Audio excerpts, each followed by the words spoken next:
As the first day of the 15th BRICS summit gets underway, President Cyril Ramaphosa hosting his Chinese counterpart Xi Jinping on an official state visit at the Union buildings. The two countries marking 25 years of official diplomatic relations in January.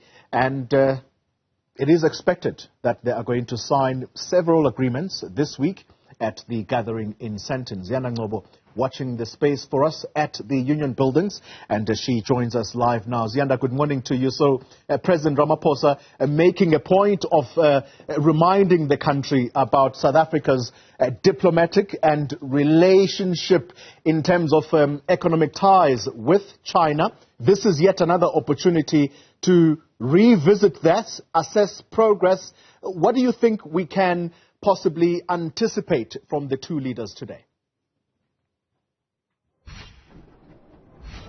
Well, Xoli, it's an historic moment for South Africa, of course, hosting the 15th BRICS summit, but even more crucial is this bilateral and this official state visit, I should say, taking place here at the Union buildings, primarily because China is South Africa's biggest trading partner. China really, investing a lot in South Africa insofar as infrastructure and agriculture, just to name a few, and in the African continent by extension. The agreements that we expecting to be signed are expected to continue in the sectors of energy in line with our own just energy transition plan, the infrastructure development which South Africa desperately needs, as well as the agricultural sector.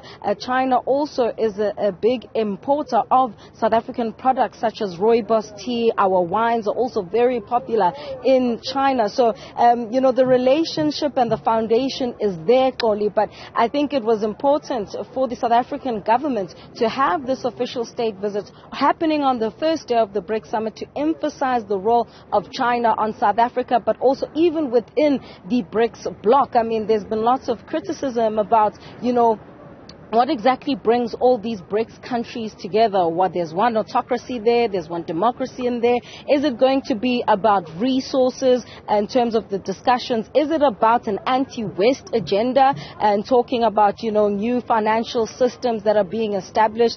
There's a new development bank that is now hitting the ground running, Dilma Rousseff being the president of that bank, and also conversations, as you've mentioned, about this so-called de-dollarization. How quickly is that going to get off the ground, or is it another talk shop? So these are also going to tie in with whatever South Africa discusses with the Chinese going into that meeting and consolidating both the political and economic factors. I mean, Xi Jinping is really one of the most powerful leaders in the world right now. After having been re-elected for a third term, he's consolidated power in his own country. We're seeing our own President Cyril Ramaphosa as well, really trying to, continue his footprint and make his mark when it comes to geopolitics and South Africa's space within the global stage. Ziyanda Ngcobo putting us in the picture there. Fantastic rounded picture of just the relations between South Africa and China, but also importantly, the BRICS bloc. Really, what is of benefit among these countries? That's something that is going to be the focus of discussions as the summit gets underway. Ziyanda Ngcobo there, live for us at the Union buildings.